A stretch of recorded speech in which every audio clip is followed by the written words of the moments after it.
Ang mabuting balita ng Panginoon ayon kay San Mateo. Papuri sa iyo, Panginoon.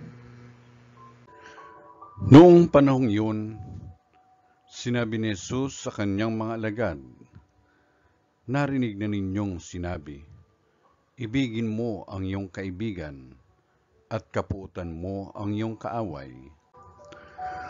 Ngunit ito naman ang sabi ko, ibigin ninyo ang inyong mga kaaway at idalangin ninyo ang mga umuusig sa inyo, upang kayo'y maging tunay na anak ng inyong amang nasa langit. Sapagkat pinasisikat niya ang araw sa masasama at sa mabubuti, at pinapapatak niya ang ulan sa mga banal at sa mga makasalanan. Kung ang mga umiibig sa inyo ang siya lamang ninyong iibigin, ano pang kantimpala ang inyong hihintayin? Hindi ba't ginagawa rin ito ng mga publikano?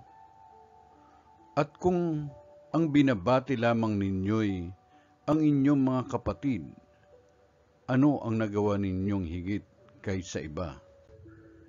Ginagawa rin iyon ng mga hintil. Kaya dapat kayong maging ganap, gaya ng inyong amang nasa langit." Ang mabuting balita ng Panginoon. Pinupuri ka namin, Panginoong Jesucristo.